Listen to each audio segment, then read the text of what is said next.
અસીમ મુનિને ટ્રમ્પે લંચ માટે શું બોલાવ્યા તે ફુગ્ગાની જેમ ફૂલાઈને પડતા હતા. એ જ ટ્રમ્પે આ જ ફુગ્ગામાં એવી પિન મારી કે બધી હવા નીકળી ગઈ. 22 એપ્રિલે પહેલગામની બેસરણ ઘાટીમાં થયેલા આતંકી હુમલા, જેની જવાબદારી લશ્કરે તૈયબાના પેટા સંગઠન TRF એટલે કે ધ રેઝિસ્ટન્ટ ફ્રન્ટે લીધી હતી.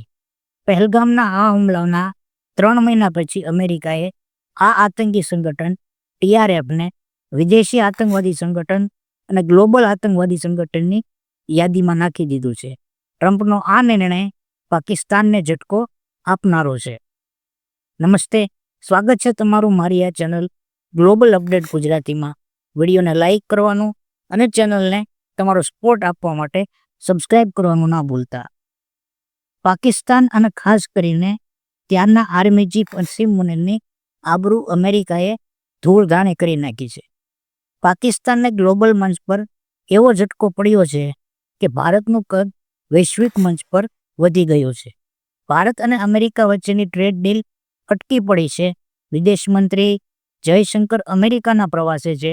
આ બધા વચ્ચે અમેરિકાએ ભારતની તરફેણમાં TRFને ગ્લોબલ આતંકી સંગઠન જાહેર કરીને પાકિસ્તાન અને ચીન બંનેને તમાચો માર્યો છે.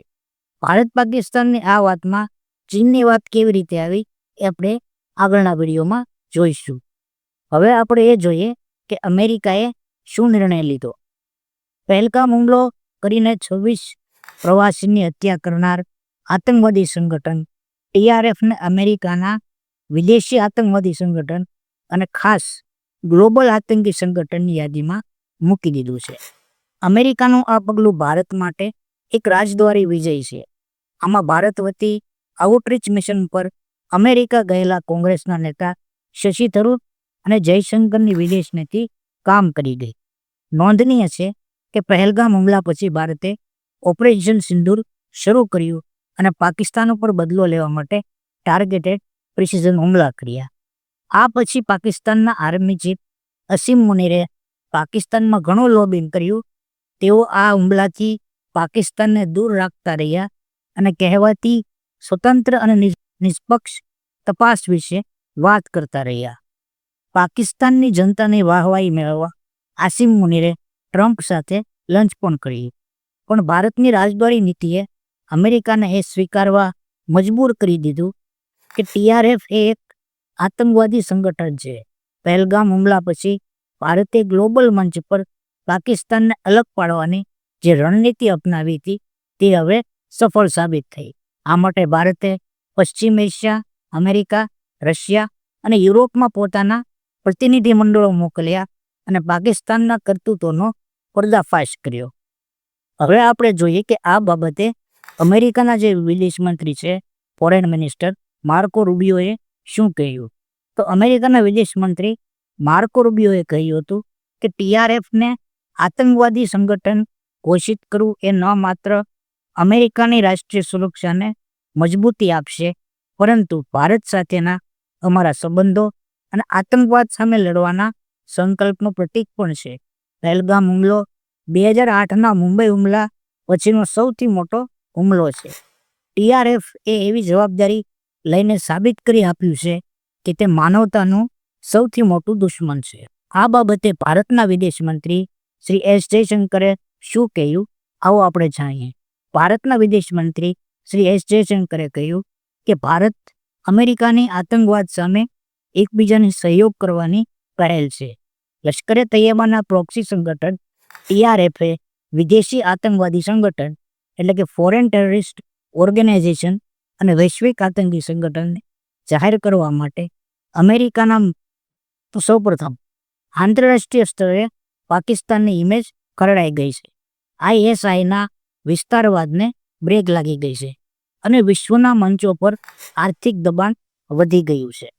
આમાંથી ભારતને કયા 3 ફાયદા છે એ હવે જોઈએ. તો વિશ્વ સ્તરે કૂટનૈતિક જીત થઈ છે, આતંકવાદ પર દબાણ વધી ગયું છે અને દુનિયા હવે ભારતનું સાંભળતી થઈ ગઈ છે. પહેલગામ હુમલા પછી ભારત આ મુદ્દો સંયુક્ત રાષ્ટ્ર સુરક્ષા પરિષદ UNSCમાં લઈ ગયું.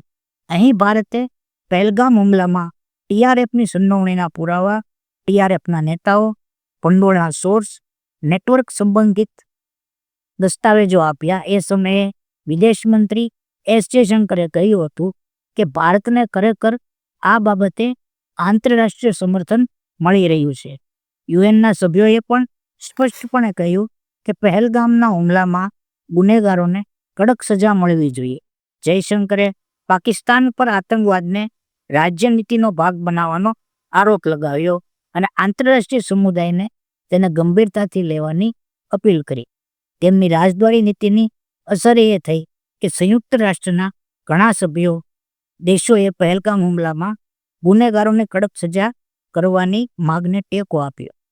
પહેલગામ હુમલા પછી કોંગ્રેસી સાંસદ શશી થરૂર ભારતનું ડેલિગેશન લઈને અમેરિકા પહોંચ્યા હતા.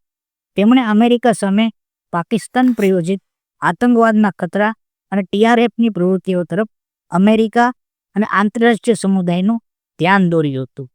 થરૂરે ખાસ કરીને અમેરિકામાં ચીન પાકિસ્તાન જોડાણો પર નિશાન સાધ્યું હતું. થરૂરે અમેરિકામાં એવું કહ્યું હતું કે ચીન અને યુએનના ઠરાવમાંથી પહેલગામ હુમલામાં સામેલ ટીઆરએફનું નામ દૂર કરવાનો પ્રયાસ કર્યો હતો. તેમણે બ્રાઝિલમાં પણ આ જ મુદ્દો ઉઠાવ્યો હતો અને કહ્યું હતું કે ચીન અને પાકિસ્તાન આતંકવાદીઓને રક્ષણ આપે છે. થરૂરે અમેરિકાને પાકિસ્તાનમાં છુપાયેલા ઓસામા બિન લાદેનની પણ યાદ અપાવી હતી, જેથી યુએસ વહીવટીતંત્ર અને ટ્રમ્પને પણ પાકિસ્તાનની બેવડી નીતિથી વાકેફ કરી શકાય.